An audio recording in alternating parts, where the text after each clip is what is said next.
হাসপাতালে জ্ঞান ফিরে আসতে ঈশানী এবার পুলিশকে দেখিয়ে দিল মৌলি তাকে জীবিত মাটির নিচে চাপা দিয়ে দিয়েছিল। হ্যাঁ বন্ধুরা, এমনটা হতে চলেছে আজকের পর্বে। বিস্তারিত জানতে ভিডিওটিতে লাইক দিয়ে চ্যানেলটিকে সাবস্ক্রাইব করে পুরো ভিডিওটি তোমরা দেখতে থাকো। গল্পের শুরুতে আমরা দেখতে পারবো বাণীকে ফাঁসি দেওয়ার জন্য নিয়ে যাওয়া হয়। বাণী তখন বারবার করে মায়ের কাছে বলতে লাগলো, মা সারা জীবন আমি তোমার সেবা করেছি, তুমি আমাকে একটা পথ দেখাও, আমি যেন আমার স্বামী এবং আমার মাকে রক্ষা করতে পারি। আমি শুধু তোমার কাছে এইটুকু চাই, ওদেরকে যেন আমি নিরপরাধ প্রমাণ করতে পারি, ওদেরকে যেন আমি বাঁচিয়ে নিতে পারি। এই কথাগুলি বলতে থাকে। আর তখনই হঠাৎ করে এতটা পরিমাণ ঝড় আসে যে ঝড়ে সমস্ত কিছু এলোমেলো হয়ে যায়। তখনই বাণী বলতে লাগলো, মা এটা কিসের ইঙ্গিত? মা নিশ্চয়ই ইঙ্গিত করছে আমাকে এখান থেকে পালাতে হবে। এদিকে পুলিশরা ঝড়ের জন্য সেখানে দাঁড়াতে পারছে না। আর তখনই সেই মুহূর্তে সুযোগ বুঝে বাণী সেখান থেকে পালিয়ে যায়।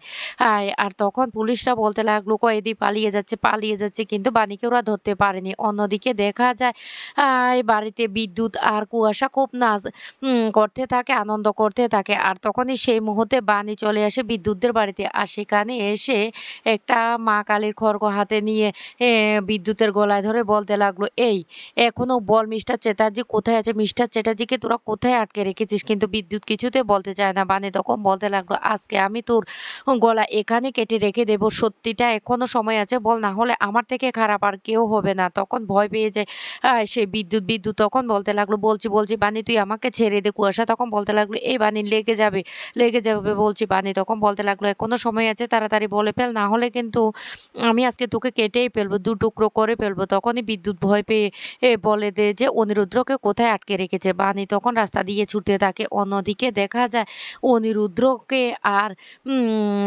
শিয়ানীকে কবরস্থানে নিয়ে যাওয়া হয়। আর সেখানে নিয়ে গিয়ে তাড়াতাড়ি করে কবর দেওয়ার চেষ্টা করে। আর তখন সেখানে বিক্রম চলে আসে। বিক্রমকে দেখে তখন মলি বলতে লাগলো, বিক্রম বাবু আপনি এখানে? বিক্রম তখন বলতে লাগলো, আমি খবর পেয়ে এখানে এসেছি, বানি নাকি ফাঁসির কাঠগড়া থেকে পালিয়েছে, তাই আমাদের তাড়াতাড়ি এখানে সময় নষ্ট না করে ওদের মাটি চাপা দিতে হবে, বুঝতে পারছো? এই কথা বললে মৌলি তখন বলতে লাগলো, এবার কি হবে? সর্বনাশ হয়ে যাবে। আর তখনই তাড়াহুড়ো করে লোক দিয়ে সেখানে মাটি খুঁড়তে থাকে। অন্যদিকে অনিরুদ্র জ্ঞান ফিরে আসে। অনিরুদ্র তখন একটা বাক্সের মধ্যে অনিরুদ্রকে আটকে রেখেছে।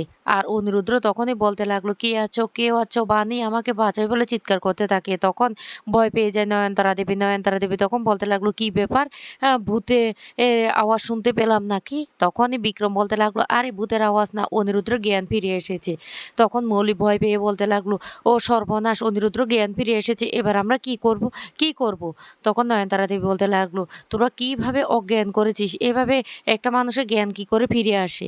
এক কাজ করলে কেমন হয়, বাক্সটা মুখ খুলে ওকে আবার অজ্ঞান করলে বানি। তখনই বিক্রম বলতে লাগলো, না আমাদের হাতে একদম সময় নেই। এদিকে বানি কি করবে বুঝতে না পেরে একটা শ্মশানঘাটে ছুটে চলে যায়। আর সেখানে গিয়ে যখন লোকজনদেরকে জিজ্ঞাসা করে রায়বাড়ি থেকে কোনো লাশ এসেছে কিনা, তখন বলতে লাগলো, হ্যাঁ এসেছিল, একজন মহিলা নিয়ে এসেছিল অনেক গয়না পরা। আর বয়স্ক মহিলাটা ওদেরকে সেখান থেকে নিয়ে গেছে। তখন বানি মা মন্দিরের সামনে গিয়ে কান্নাকাটি করতে থাকে আর বলতে লাগলো, মা তুমি পথ দেখাও, আমার স্বামীকে খুঁজে পাওয়ার জন্য তুমি পথ দেখাও, তুমি এতটুকু যখন নিয়ে এসেছো তুমি পথ দেখাও। এদিকে তাড়াহুড়ো করে মৌলি আর নয়নতারা দেবীরা মিলে অনিরুদ্র আর ঈশানীকে মাটি চাপা দিয়ে দে। ঈশানী তখন বারবার বলতে লাগলো, বানি আমাকে বাঁচাও, আমি বেঁচে আছি, কিন্তু ওরা তো ওদেরকে মাটি চাপা দিয়ে দিয়েছে। তখনই বলতে লাগলো, ওদেরকে এখান থেকে আমাদেরকে কাজটা করে সেখান থেকে সরে পড়তে হবে। আর বানি যখন এসে লাশটা তুলবে তখন বানিকে আবার মিথ্যা কেচে আমরা ফাঁসিয়ে দেবো, দেখি বানি কি করে বাঁচে। এদিকে বানি ছুটতে চলে আসে যেখানে ওদেরকে মাটি চাপা দিয়েছে সেখানে। আর সেখানে এসে বানি মাটি খুঁড়তে থাকে আর মা বলে চিৎকার করতে থাকে। তখন হঠাৎ করে অনিরুদ্র মাটির নিচ থেকে ওই বাক্সটা ভেঙে উপরে উঠে আসে। আর অনিরুদ্রকে দেখে বানি তখন জড়িয়ে ধরে কান্না করতে থাকে আর বলতে লাগলো, মিস্টার চ্যাটার্জি।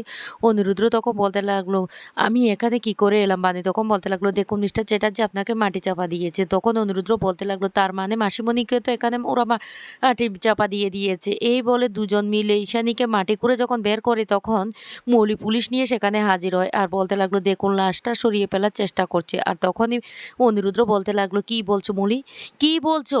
মিথ্যে কথা কি করে বলছো? তোমরা একটা জীবিত মানুষ মানুষকে মাটি চাপা দিয়ে দিয়েছো ও সৎকার করে নিয়েছো, এখন আবার মিথ্যে কথা কেন বলছো? তখন মৌলি বলতে লাগলো, আমরা মিথ্যে কথা বলছি না। কিন্তু হঠাৎ করে একজন পুলিশ কনস্টেবল ঈশানীর হাত ধরে বলতে লাগলো, স্যার উনি তো জীবিত, ওনার পালস চলছে খুব ধীরে ধীরে। তখন পুলিশরা তাড়াহুড়ো করে ঈশানীকে হাসপাতালে নিয়ে যাওয়া হয়। তারপরে এক পর্যায়ে ঈশানীকে ডাক্তাররা সুস্থ করলে ঈশানী জ্ঞান ফিরে আসে। আর ঈশানী তখনই মৌলির নামটা বলে দেয় পুলিশের কাছে যে মৌলি আর নয়নতারা দেবী মিলে ওকে মাটি চাপাটা দিয়ে দিয়েছে। অন্যদিকে পুলিশরা খুব খুশি হয় যে বাণীর জন্য একটা মানুষকে ওরা বাঁচাতে পেরেছে। এদিকে মৌলি কান্নাকাটি করতে থাকে সেই নয়নতারা দেবীর কাছে। এবার কি হবে সে খুব ভয় পেতে থাকে। তখন নয়নতারা দেবী বলতে লাগলো, কাজটা করার আগে তোমার এই কথাটা তো ভাবা দরকার ছিল দিদিভাই।